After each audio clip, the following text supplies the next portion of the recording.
جہاں پہ یاسمین راشد صاحبہ کے مقابلے میں انہیں جتوایا گیا، تو اب نواز شریف صاحب کیا کریں؟ بڑی کرسی پر بھائی کو بٹھا دیا جسے ماسٹر سٹروک کہا جا رہا ہے، اور اب کریں کیا؟ اپنے آپ کو پاکستان کی سیاست میں ریلیونٹ کیسے رکھیں؟ پہلی بات جو انہوں نے کی نا، جب یہ پاکستان آ رہے تھے تو انہوں نے کہا جی کہ میں سعودی عرب ذرا رک کے آؤں گا، پھر یو اے بھی جاؤں گا، اور وہاں پر ہم کاروباری شخصیات سے ملیں گے تاکہ پاکستان کی اسٹیبلشمنٹ کو یہ پیغام دیا جا سکے کہ باؤ جی کے پاس جو ہے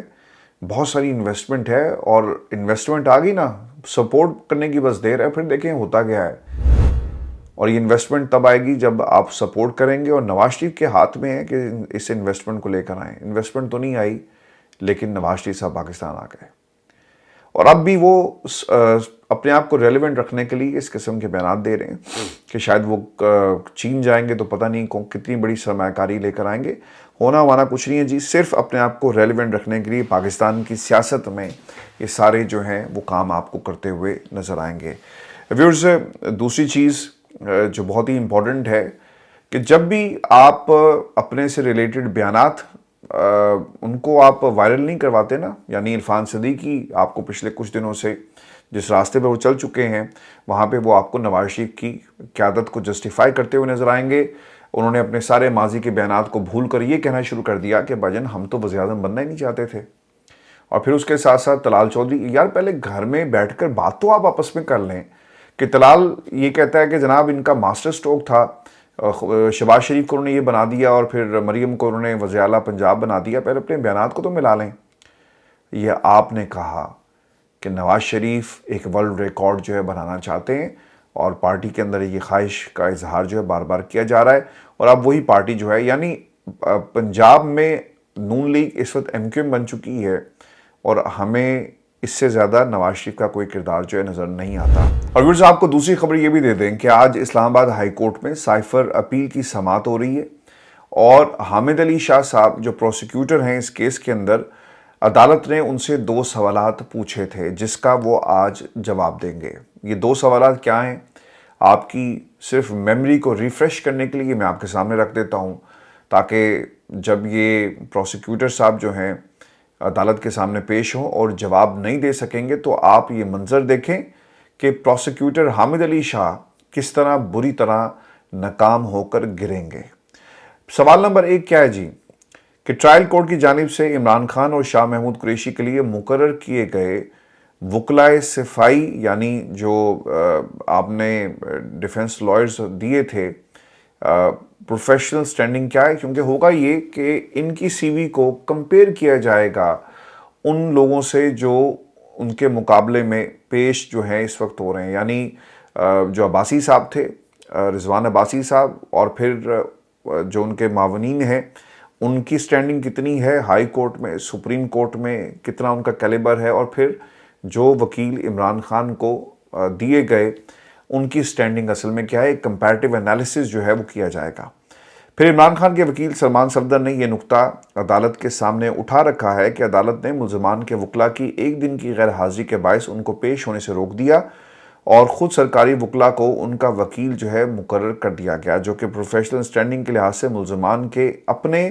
وکلاء سے بہت نیچے تھی، یعنی معاونین جو وہاں پر موجود تھے انہیں مقرر کر دیا گیا، جس کے اوپر پروسیکیوٹر صاحب کا یہ کہنا تھا کہ جناب ہمارے پاس جو بہترین لوگ موجود تھے ہم نے اس میں سے عمران خان کے لیے وکلاء کا جو ہے انتخاب کر لیا۔ اس اقدام سے ملزمان کا حق دفاع متاثر ہوا۔ سلمان اکرم راجہ نے عدالت کے سامنے یہ نقطہ اٹھایا اور ٹرائل کی شفافیت جو ہے ختم ہو گئی۔ اب سوال نمبر 2 کیا ہے جی؟ کہ سائفر کیس میں مدعی وزارت خارجہ کی بجائے وزارت داخلہ کو کیوں بنایا گیا؟ میں آپ کے سامنے اس کا بھی جواب رکھ دیتا ہوں۔ عمران خان کے وکیل نے جی یہ نقطہ اٹھایا ہوا ہے کہ کیس کا مدعی ہی قانونی لحاظ سے غلط ہے، اور سائفر گم ہونے کی صورت میں مدعی وزارت خارجہ کا ہونا چاہیے تھا، کیونکہ سائفر اس سے متعلقہ ڈاکومنٹ ہے اور وزارت داخلہ سے نہیں۔ بظاہر پروسیکیوٹر کے پاس ان دونوں سوالوں کا جواب نہیں ہے، اور اب اوبویسلی اس پرچے میں پروسیکیوٹر حامد علی شاہ صاحب جو ہیں وہ فیل ہوں گے، اور پوری قوم یہ دیکھے گی کہ وہ کس طرح جو ہے وہ فیل ہوتے ہیں۔ تو ویورز، یہ اس وقت سائفر کیس کے حالات ہیں، اور پاکستان کا سیاسی منظرنامہ یہ بتا رہا ہے کہ خان صاحب کو ایک اور محاذ پر جو ہے وہ کامیابی ملنے والی ہے اور سزا ان کی معاف ہوگی، یقیناً آج ہو کل ہو، لیکن سزا جو ہے وہ ان کی ضرور معاف ہوگی۔ اور ویورز آپ کو یہ بھی ہم خبر دے دیں کہ یہ جو فارم 45 کے اوپر جو پہلے سے دستخط ہوئے نا، اس پر الیکشن کمیشن آف پاکستان نے نوٹس لے لیا ہے۔ 149 لاہور میں ضمنی الیکشن میں فارم 45 پر پیشگی دستخط کرانے کا نوٹس لیا گیا، اور ترجمان الیکشن کمیشن کے مطابق صوبائی الیکشن کمشنر پنجاب نے فارم 45 پر پیشگی دستخط کرانے کی فوری رپورٹ طلب کر لی ہے تاکہ اس معاملے پر مزید قانونی کارروائی جو کی جا سکے۔ پولنگ کے دوران پی پی 149 لاہور کے کوئن میری پولنگ اسٹیشن پر پریزائڈنگ افسر کی جانب سے پولنگ ایجنٹ سے دوپہر میں ہی فارم 45 پر دستخط کرانے کا معاملہ سامنے آیا، پھر یہ ویڈیوز بھی بڑی جو ہے وائرل ہوئی ہیں۔ تو خیر اب دیکھتے ہیں جی کہ الیکشن کمیشن آف پاکستان اس پر کیا جو ہے وہ کارروائی کرتا ہے۔ یہ آج کا شو تھا جی ہمارا، اپنے کمنٹس ضرور بھیجیے گا، چینل کو سبسکرائب کرنا مت بھولیں۔ اجازت دیجیے، اللہ نے